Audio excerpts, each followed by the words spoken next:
লীগ যাকে এখন মানুষ নব্বর রাজাকার ডাকে, যাদের হাতের রক্তের লাল দাগ মাসুম শিশু থেকে আরম্ভ করে এমন কেউ আওয়ামী লীগের বুলেট থেকে রক্ষা পায় নাই। স্বৈরাচারী সরকার পতনে ভোলাবাসীকে অভিনন্দন। 17 বছর বাংলাদেশের মানুষের বুকের উপরে এমন ভাবে চড়াই হয়েছিল যে মানুষ নিঃশ্বাস নেওয়া বন্ধ করে দিয়েছিল। প্রত্যেকটা জায়গায় আন্দোলন করলে আমাদের শুধুমাত্র রাজাকার আর জামাত বলে আখ্যায়িত করত। সেটা করতে করতে কোমলমতি শিশুদেরকেও যখন করে সেই প্রেসার আর সহ্য করতে পারে নাই।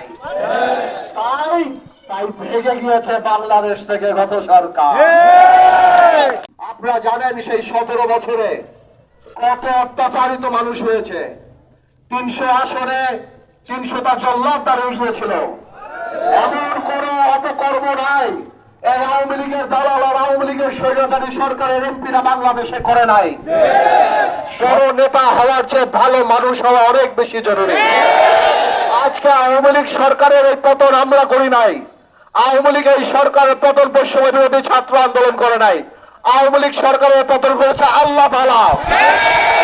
এই অহংকার আল্লাহ বারবার বলেন, আমার জমিনে অহংকারের সাথে হেঁটো না।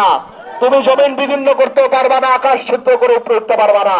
আল্লাহ দম্ভকারীকে পছন্দ করে না। আজকে আল্লাহ এই শিক্ষা দিয়ে দিয়েছে, আমাদেরও শিক্ষা নিতে হবে। আমরা জানি জল্লাদে রূপান্তরিত না হই। আজকে হিন্দু সম্প্রদায় থেকে আরম্ভ করে কোন দুর্বল মানুষের প্রতি জানি ভাই আমরা অত্যাচার না করি। একটা কথা বলে, এই অত্যাচার করলে আল্লাহর আরশ কেঁপে উঠবে।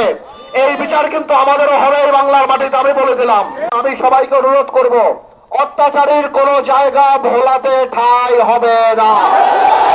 আমরা 17 বছর অত্যাচারিত হয়েছি, আমরা জানি আর নিজেদের দ্বারা অত্যাচারিত না হই।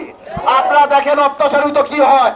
গত 17 বছর তোফায়েল আহমেদ সাহেব এবং তার পরিবার এই ভোলাতে এমন কোন অন্যায় নাই যেটা করে নাই। আপনারা তোফায়েল সাহেব বড় নেতা হওয়ার চেয়ে ভালো মানুষ হওয়া ভালো, অথচ আপনার বংশধররা বোরকা পরে ভোলা পাইয়ে যাবে। এই আওয়ামী লীগ যাকে এখন মানুষ নব্বর রাজাকার ডাকে, যাদের হাতের রক্তের লাল দাগ মাসুম শিশু থেকে আরম্ভ করে রিক্সাওয়ালা, ফেরিওয়ালা, দোকানদার, সাধারণ গৃহিণী এমন কেউ আওয়ামী লীগের বুলেট থেকে রক্ষা পায় নাই। আজকে দেখলেন তো আল্লাহর খেলা।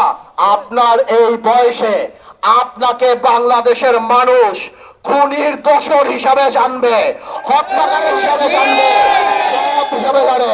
আমি বলতাম না আপনাকে, আল্লাহর বিচার অপেক্ষা করছে। দেখেন আল্লাহর বিচার চলে আসছে। আপনার বিচার আল্লাহ করবে, আপনার বংশধরদের বিচার আল্লাহ করবে।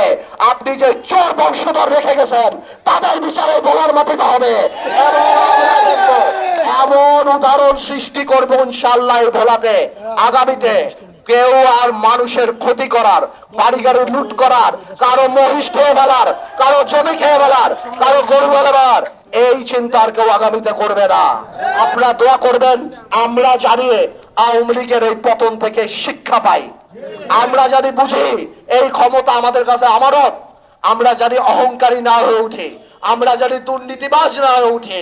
আল্লাহ তাআলা ক্ষমতা দিক আর না দিক আওয়ামী লীগের মতো এত অসম্মানী যাতে না দেয়। আপনারা দোয়া করবেন, আমরা জানি এই বৈষম্য বিরোধী ছাত্র আন্দোলনে যারা মারা গেছে তাদের রক্তের সাথে কোনোভাবে বেইমানি না করি। আপনারা আমার জন্য দোয়া করবেন, আমার বাবার জন্য দোয়া করবেন, দোয়া করবেন ইনশাআল্লাহ, দোয়া করবেন ইনশাআল্লাহ। আপনাদের মান সম্মান জানি ধরে রাখতে পারে ইনশাআল্লাহ। আল্লাহ হাফেজ।